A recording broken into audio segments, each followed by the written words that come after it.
All right. What is going on, ladies and gentlemen? How is it going? I'm Is There No One Else? And in today's video, we are going to go through the 8.2.0 patch notes. Just a quick thing. I am getting over a cold. I'm going to try and cough in the mic as little as possible. It is not COVID. I'm on the mend.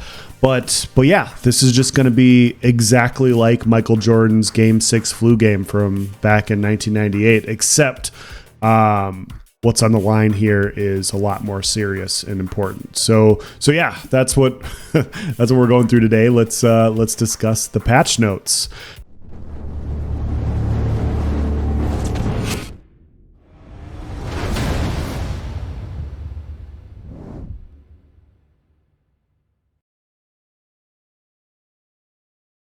Table of contents, we don't need to do that. Firesong, new item sets. Ready? Light armor, back alley gourmand.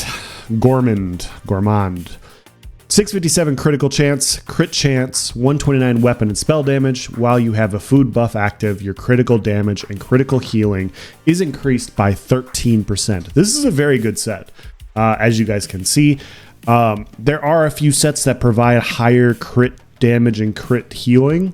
One is Sench and one is Archer's Mind.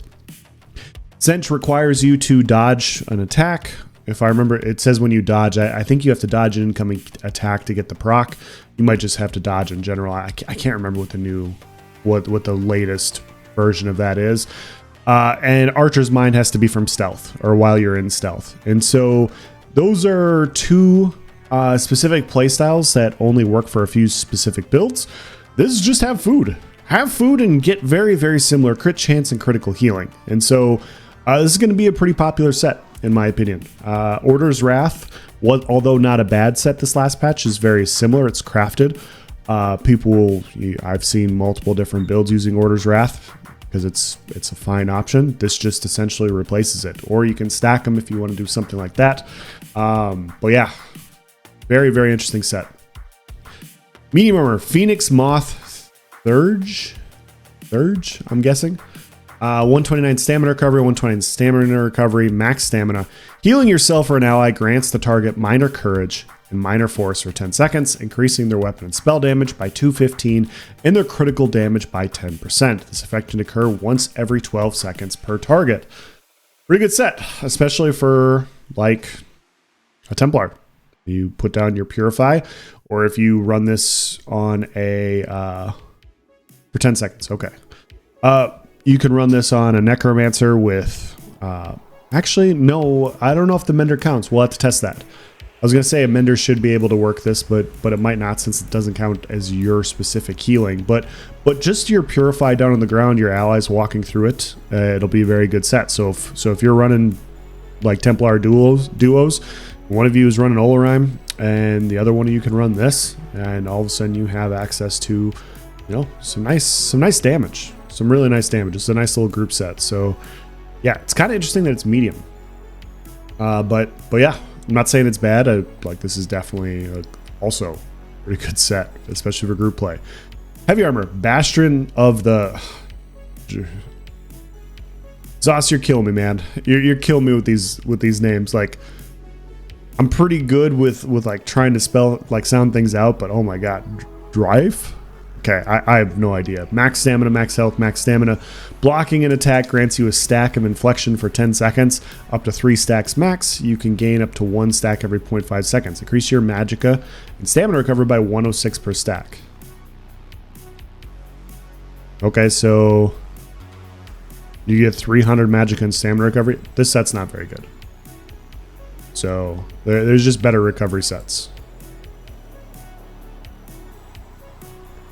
Crafting. Chimera's Rebuke. Max magicka, max health, max stamina. Gaining resources from a fully charged heavy attack. Also restores 2363 of the gain resource to the 3 nearest allies. Nearest 3 allies nearest your target.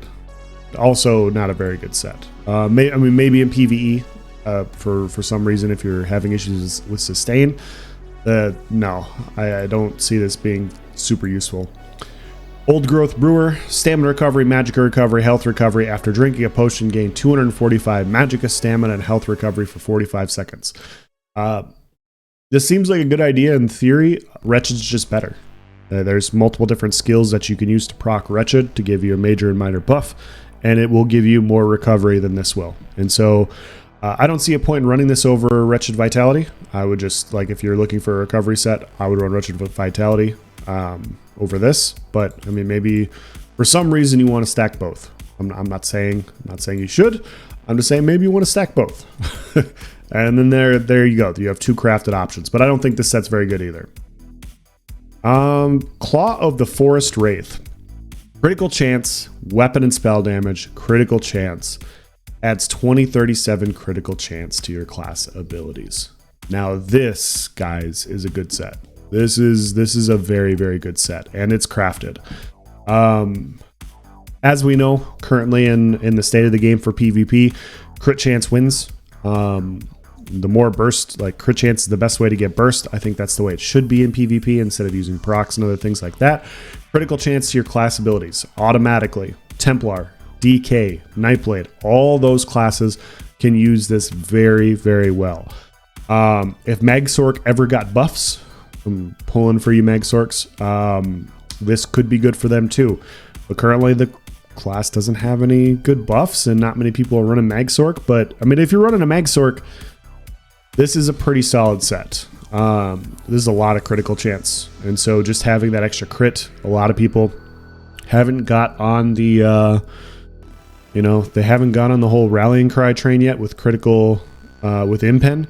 And because they're still running 1200 impen, people get bursted pretty hard. And so just having crit chance like this is very nice. Plus you can front bar it. This reminds me of Innate Axiom. Innate Axiom I used to run, this is a long time ago, like 3 years ago now, because it was like the most weapon damage you could get on a front bar set. It was 400 weapon, this is how far we've come, it was 400 weapon and spell damage to your class abilities. This should also give you more critical healing. So this might be critical chance to your class abilities.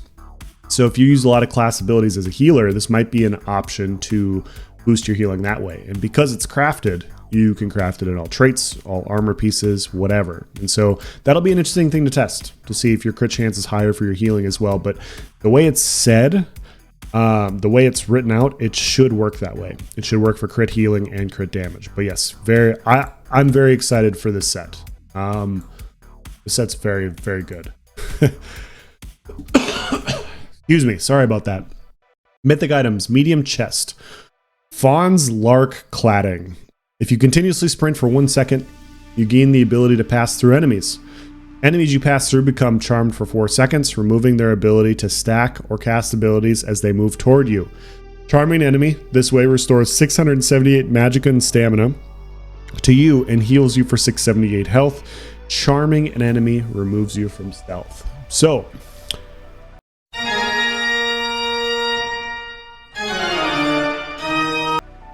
this is a very interesting set. Will need to be tested. Arguably the most problematic, because if this is a silence that you can't break, this is really bad for PvP. I have no idea. I want to be clear, guys. I don't know how this set works.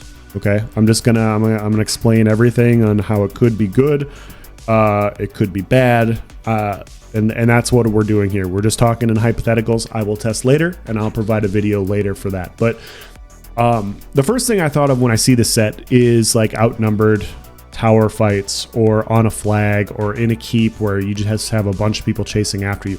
Oftentimes I have to kite, if I'm fighting 5, 6, 7, however many people, and I need to line of sight to get a reprieve. Oftentimes I'm going back in through the group. I'm weaving. I'm going one direction as they chase.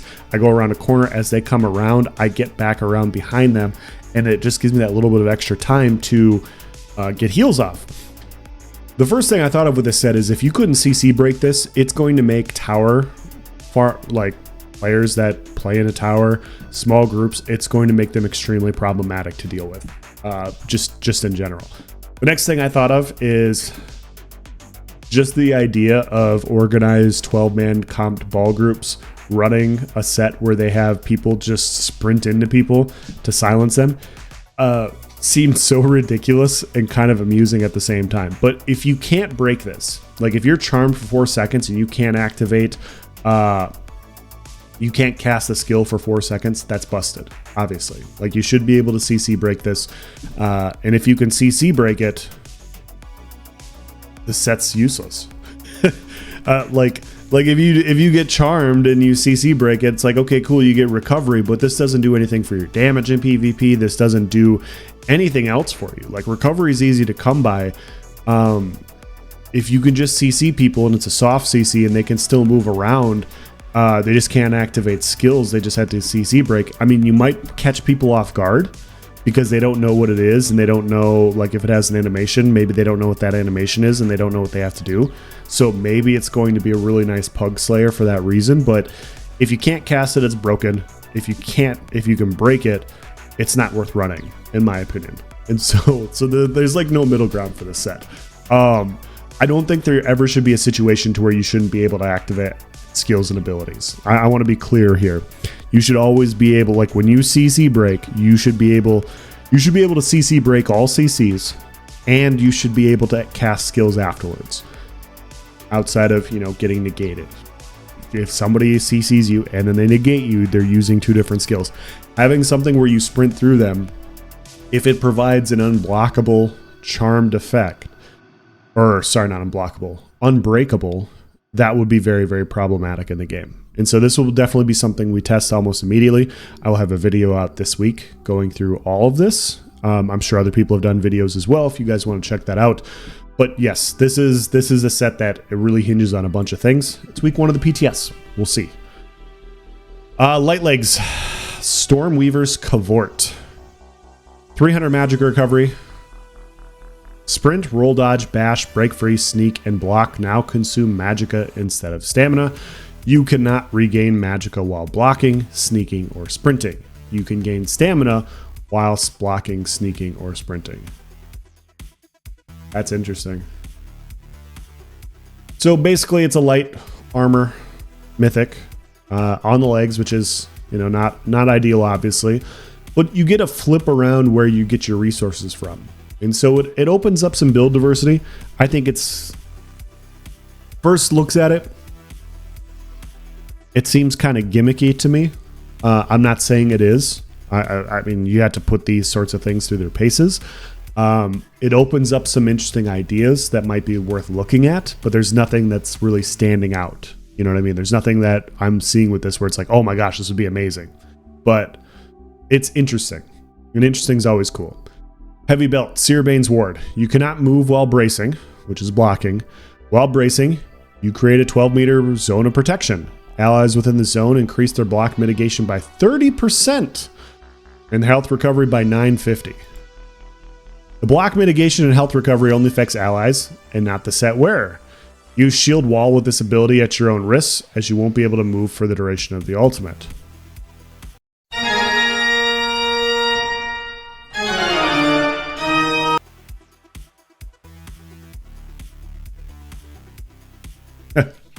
Okay, so a few things. This very well could be broken. And I don't mean this. There's a few things to test here. And once again, we're going to go through the hypotheticals. Number one, okay, the wearer doesn't get the block mitigation and the health recovery. So if you wear this, you have to be tanky in other ways. This is providing mitigation in other ways to your allies. Okay, that's basically what it is. It's a tanky set that allows your teammates to be tanky, right? Health recovery of this amount has been problematic in the past. If this is halved in PvP and it's only 450, okay. If it's 950, that's getting potentially a little high. Do these stack? So hypothetically, if I use this and I hold block, can I give my teammate this? And if he runs the same set, can he give it to me? And then can we stack these to where we, if we're running in a 4 or 5 man group, can we all have access to these abilities? The first thing I see with this is I understand this point of view. Okay, I understand what ZOS is trying to do, where they're trying to provide sets for tanks or tankier builds, providing tanks the ability to provide buffs for their allies. And I think that's awesome. As far as MMOs go,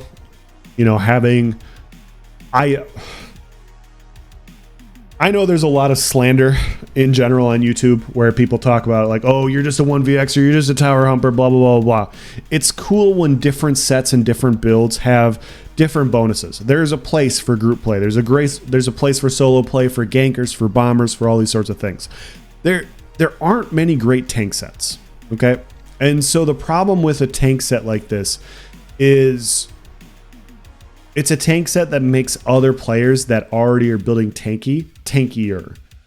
And I feel like a tank set would be better used providing unique buffs. You know, like Bash that gives major heroism. Like they already have a set like that. Like those types of sets are fantastic. Providing buffs to your allies. Offensive buffs, I feel like makes a lot of sense. When you go up and you're blocking incoming damage from a bunch of people, giving your allies like, hey, you know, give them major courage. If you block 10 incoming attacks, give major courage to everybody around you for X amount. Like giving people damage in PvP is such an awesome option because there's so many different ways to currently stalemate. The problem with the set like this is it's already so easy to stalemate. Creating a situation like this, especially, we're going to have objective battleground weekends, right? And it's not going to be fun to do objective battleground weekends for prizes and awards if it's hypothetically capture, you know, domination. Let's say not domination. Let's say it's Crazy King, right? You get 4 builds that just hold block and stack on a flag. It is not going to be enjoyable to fight. It is not going to be enjoyable at all because everybody's just going to build tanks. Nobody's going to die. Everybody's just going to walk around from flag to flag, and it's going to be a way to win. And so that's just how those types of objectives get. And maybe that's the way we got to go. You know, maybe these types of objectives need to be glaringly so shown exactly how annoying it is to actually play the objective versus comped groups for there to be a change. But in the current state of the game, defensive sets that award a tank more tanky behavior for their tanky allies, it's just not the way to go, in my opinion. We already have a tanky patch. Providing offensive capabilities would be great. Providing healing capabilities would be great. 30% block mitigation, it's whatever. I mean, you can definitely feel a difference when you put on, like, what's that? I forget the name of the skill, like Absorb Missile, where it's like 8% mitigation. You definitely feel a difference when you can block that much incoming damage. So 30% will be noticeable. Health recovery on top of that could make for some interesting builds. Well, yeah, like in order for your allies to get these benefits, they also have to be running Sword and Porter Frost Staff, so that they also get the 30% mitigation. So they're already building tanky, and now you're just going to make them more tanky. And too much tankiness in PvP leads to bad things. I know I'm talking about this a lot. I'm just stating, like, you know, if other mechanics and other things in the game were different, this sort of thing would be cool. Like if damage was absurdly high and people were just getting melted all the time, that would be one thing. And it would be like, okay, you need more block mitigation because now you're not going to get melted. That would make sense. But because we're coming off of, like, this set isn't for PvE, it's not for trials, it's not for Overland. This is a PvP mythic. And so this is the type of mythic that's just going to create stalemates, and there's nothing wrong with tanky individuals that are tough to kill, that are providing group buffs. This is the type of thing that group buff that makes PvP unenjoyable due to some of the other mechanics that exist in the game. So that's just my opinion. We will obviously test this to see if, like, 2 of them provide stacks for everybody in your group. If they do, yeah, the battlegrounds will get annoying for a couple different objectives. So new decks. Sorry guys, I am not a card player endgame guy, so we're gonna go right past it. Customize actions, event tasking, new costumes, yada yada yada. Housing, quests and zones, monsters and NPCs, prioritization and itemization. We're about halfway through. Nice short patch notes. Fixed issue where some ticking error effect abilities. Okay. I'm not going to go through those fixes. Dragonite, Ardent Flame, Shifting Standard. Fix an issue that would cause the ability bar timer to reset after recasting the ability to move it. Okay. Dawn's Wrath, Backlash. This ability and its morphs have been slightly reworked. The final damage now deals a guaranteed amount of damage based on your highest offensive stats, rather than dealing damage based on the damage it took from you over the duration and with a cap based on your weapon or spell damage. Oh, interesting. We'll have to see what those numbers are. The final damage deals approximately 10% more damage than the initial hit at base and increases up to an additional 200% to reach similar values of power seen before. Okay, so it's more like a curse than anything. The final damage now takes more overall damage to reach. Make the payout. Wait, hold on. Okay, I'm sorry. I misread a little bit. So when you initially cast it, it does some damage. And what it's saying here is the final cast will do up to at least 10% more than the initial. So you always get a pop, a small one. And then it can also do up to 200% more. And we'll have to see what those numbers are based on how much damage you do to your opponent. Final damage now takes more overall damage to reach to make the payout less reliably reached in PvP scenarios. Okay. These abilities are now once again limited to having one active at a time to fix numerous exploits and bugs with the ability. This means if you cast the ability on another target while it is active, it will remove the previous cast. Smart. Our Light Morph increased the duration of Minor Breach from this morph to 7 to 10 seconds, up from 6 to 9. This effect is also no longer tracked over the base ability with the ability timer's options enabled to help keep track of the core ability instead. All right. Okay. So that's a lot of gobbledy. I mean, just to read it out loud, I know this is confusing. We will do a video on this as well. And I'm just letting you guys know, like, this will all come in the future, and you guys can hold me to account for it, and we can talk about it as the patch goes on. Animal Companions, Advanced Species. This passive now increases your critical damage done by 1 to 3%, rather than your armor penetration by 495 to 990. The 3% for each ability slotted. We're shifting this passive's focus away from raw damage and more into critical damage to help focus the class's natural tendency to burst foes down. This change should also help bring up light armor focused wardens while toning down some of the power that their currently much stronger medium armor cousins have.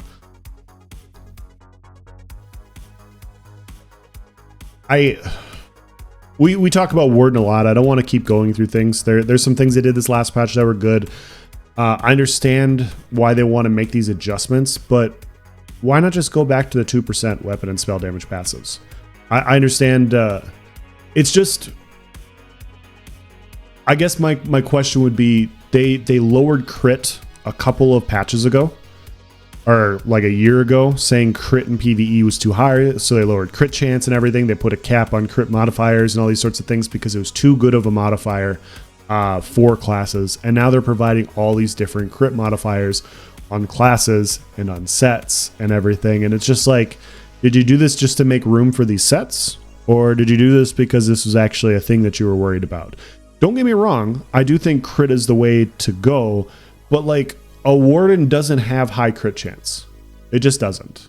And so my medium armor one I've been running has 14% at base. I get just under like 30%. I don't know. I don't know. That's all I'm trying to say. It's just kind of weird. I understand that like the pen was crazy. I tried to say that last PTS, like having this much pen is going to be very good for PvP, especially for medium armor builds, and that's the case. And so yeah, we'll have to see what goes on with this. We'll test this as well. This very well could make like Acuity Wardens kind of the play to go. Like if you think about it, you have access to Brittle, you have access, I mean, with Race Against Time or whatever, you have access to Minor Force. There's some setups you could potentially make.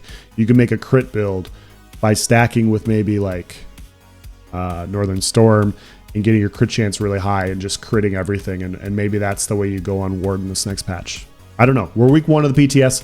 There'll be lots of testing, but Acuity would be something I would look at on Warden for this next patch. So far, after week 1, if I were to react to anything. Fix an issue where the bear from this ultimate and its morphs gets stuck in a loop of trying to crush swipe repeatedly. It was just trying to make you proud. Okay. Healing Seed, Budding Seeds. Fix an issue where the final heal from this ability was centered on the caster rather than the area of effect. Arctic Wind. Remove the target cap from the damage of this morph as the damage is no longer tied to stunning enemies. Okay. Piercing Cold. This passive now increases your damage done by 1 to 2%, which increases to 5 to 10% while wielding an ice staff, rather than increasing your magic and frost damage by 5 to 10%. This passive is currently creating issues with morph choices in the class, as Wardens have a healthy mix of damage types outside of magic and frost. Yes. Many morphs that are meant to focus on damage are either close to or even eclipsed by the more utility-driven morphs that retain magic damage, and the lack of more DPS-focused ice damage abilities, since they are predominantly made for tanks or utility. True. This creates a situation where this passive isn't helping the unique identity of ice mages to keep up with other playstyles. By shifting the focus of the passive over to generic damage that contextually gets stronger for the audience the passive is made for, we help to bring that playstyle up a bit more. Okay. I mean, this is not for nothing. 5 to 10% on a Warden for a weapon that also doubles down as like a pseudo sword and shield is something. Like 10% is not nothing. You can also block cast with this. Obviously, Warden also has healing that scales off their max health. You can make very, very tanky things that kind of all of a sudden have a little bit of everything now. I'm not saying any of it's any good. We'll have to test it. It's just kind of interesting. You look at these sorts of things and it's like, okay. I don't want to reveal all my Warden secrets, especially if they're bad. Like I could have a bad idea here. Regardless, my point is you potentially can have all these different modifiers, you know, with brittle, with minor force, 2 easy things to access, and then you could run, you know, hypothetically, your class, you could run your class flies, you could run Northern Storm, and that will stack your acuity, and then you have the food buff that boosts your crit damage by 13%. So now all of a sudden you just have all this critical damage with up to 100% crit chance for the window of acuity. It could be a very, very nasty window, and people are going to say, but else, you're not super tanky for that. Like, you need to have some sort of mitigation. Well, that's where the Frost Staff comes in, because now you can block cast a little bit with the Frost Staff. And so, I don't know. I'm not saying it's bad. I brought this up on my Discord. This was the previous, I think it was the previous developers. We're going to go back in time real quick, but people kept calling for Sork buffs, and like Mag Sork, and they kept buffing the Twilight. They kept buffing the Twilight over and over and over again. Buff the healing, buff the damage, buff the healing, buff the damage. And the thing is, for a year, Pet Sork was strong. It's just nobody wanted to play Pet Sork. Like, nobody wanted to play Pet Sork because they just didn't like it. They liked the other playstyle better. And so they wanted buffs. And ZeniMax was looking at it, they're like, people aren't running Pet Sork. People aren't running Pet Sork. It needs buffs. It needs buffs. It didn't need buffs. And eventually they buffed it so much it became extremely powerful. And I'm not saying that this is the case for Warden. I don't want to, exaggerate without testing or anything like that. It just seems like this is the route they're kind of going with this, with the frost damage. Like, okay, we're going to provide major brittle. We're going to provide brittle. We're going to have extra crit modifiers. Now we're going to boost more crit modifiers. And now we're going to have all these sorts of things. And Warden's, look, the kit's really funky, but it feels like it's going down that path to me, where it's just like, they're going to keep going like Ice Mage, Ice Mage, Ice Mage. And eventually at some point, Ice Mage is going to be ridiculous. And I'm not saying it's there here. It just, that's what this kind of feels like to me. They're just like shoehorning this. Like, hey, we could use this. We could use this. Ice Mage buffs. Hey, we could use this. Ice Mage buffs. And they're just going to keep going down that route. And so, yeah. Like I said, I'm not saying that Warden's good. I'm not saying that this makes Warden's OP or anything and Ice Mage is the play. But these are the types of moves that they're, like, the previous iteration did to Pet Sork, to where eventually it was just like, okay, well, I don't like the playstyle, but it's so friggin' strong, I'm going to play the playstyle. And so that's what this looks like to me. So, yeah. Anyways, bow, volley. We don't care about volley in PvP. Vigor, resolving vigor. Reduce the healing from this morph by approximately 10%. We'll look at this in the editor. Obviously, I'm the vigor math guy. And so we will have to look at vigor math and we'll have to look at all this. But off the top of my head, 10% adjustment makes a lot of sense. Minor Resolve is such a powerful buff on vigor. It was already doubling down as the best hot in the game for just basically all classes. And like I've been saying, like for years now, having sets that have different strengths is good. Feeling like you're shoehorned into running specific things because it provides so much is not good. And that's the way this last patch has been. Like, if you're a solo player, why aren't you running vigor on everything? Just the way it is. Like, you get minor resolve and you get the best heal in the game. Like, you should be running vigor. And so some people don't like that. You know, hybridization has been good for opening up build diversity, but at the same time, because there hasn't been balance, hybrid whatever has just been the way to go. And, you know, we've had years of people wanting to play stamina whatever, magical whatever. They want to play that. They don't want to necessarily play hybrid. Having those options to where you can play hybrid, or you can play magica, or you can play stamina would be very nice, is all I'm trying to say. And so this is a good change. I think that's a good change. Khajiit, Robustness. This passive now increases your health, magic, and stamina recovery by 90 at their final rank, rather than your health recovery by up to 100 and your magic and stamina recovery by up to 85. All right. Small buff for Khajiit. Congratulations. Occult Overload. Reduce the damage per stage of the star to 1037 down from 2560. So over a 50% nerf. So this is going to hit for like 5k instead of 12.5, 5 something. This node now, well, it's 4 stages, right? Probably 4 stages. Or is it 6? Sorry, it's probably 5 stages. So yeah, it hits for about 5k. 5100-ish. This node now also applies a random status effect to enemies hit. Added a cooldown of 1 second to prevent cascading effects. Damage no longer has a maximum target cap of 6%. I'm not gonna lie, Zos. Occult Overload is unneeded. It is a. I'm surprised it's made it this far.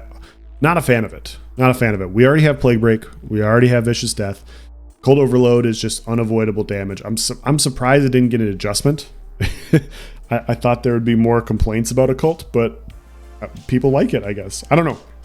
It kind of feels like there's some things that exist in PvP that people are like, yeah, that's OP, but the alternative is 50 to 60 man groups running down the map, and I would rather have this than 50 to 60 man groups running down the map. You know what I mean? Like, that's what this kind of feels like. But yeah. We're toning down some of the burst damage of this effect, as well as its prevalence to operate like Vicious Death, where it can cause cascading booms when you kill a large number of targets at the same time. Yeah, I've taken 25k occults from ads. Not even from people, from ads. The star doesn't have enough drawbacks to justify the ease of access to instantly kill large groups of enemies, as well as being a bit overboard when used in tandem with other effects. To make up for this, though, we're adding some more self-synergy to the effect, where it'll reward more booms back-to-back if you can manage to kill the affected targets within the time frame of the status applied, so it feels more controlled in risk-reward situations rather than random. Okay, we'll have to see how that works out. I'm not sure, but a reduction in the damage is nice. It's in the right direction if you want to keep Oblivion damage. Housing, true endgame. You guys can feel free to check that out. I'll provide a link in the description for the patch notes if you guys want to see it yourself. Gamepad mode. Yeah, that's the end of the patch notes. Short, sweet, to the point. Overall, good stuff. I am a little bit surprised that we didn't see some Sork buffs. They kind of mentioned that they were coming, but when they did come the last patch, they didn't seem very underwhelming from a PvP perspective. I would like to see my Sork brethren get some buffs, guys. Like, it would be nice to see some more Sorks in PvP. Yeah, they need a lot of buffs, and in my opinion, like, ones, if they get those buffs, one specific nerf. Overall, as a net, they need huge buffs, but they need a tweak there. That would be nice. No changes to Necro or Nightblade. No changes to Templar.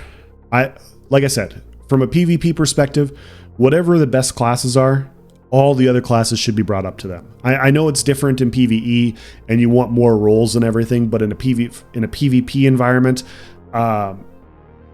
people like to play their class. They like their class to have power. They like their class to be capable of killing people. And as long as all classes have tools to do that, that's fantastic. Having the capability to kill everybody in the game is really, really nice. And so last patch, when Templar and DK was extremely powerful and it was, you know, could kill everything, I wasn't complaining because you should have classes should have the capability to kill everything. And so it was nice to see that, and it was like, hey, cool. Now let's add on to that and let's get the other classes. And they brought Nightblade up and they brought Templar down a little bit, which I don't know if I agree with. Not saying Templar is bad, but I thought it was fine. And then they brought Nightblade up into that tier, in my opinion. And so it was cool to see like that. Necromancer could have used some outlier, like poor class skill buffs as well. Just to kind of round out the kit, Warden saw some buffs overall that made it a lot better. It's got some survival mechanics that makes it a little rough, but rough to deal with. But yeah, all these things are heading in the right direction, in my opinion, except for Templar. And Magsork. Magsork hasn't moved. It's not heading in a right or wrong direction. It just hasn't moved yet. And so it'd be nice for some of these classes to enjoy some of the things these other classes get to enjoy. So yeah, that's going to be the end of this video. I hope you enjoyed it. Let me know if you have any questions or comments. Please provide it in the section below. I will go through a lot of these sets that I think are interesting. I will go through what I talked about before. But yeah, that's the end of this, guys. Thank you for watching. Have a nice day.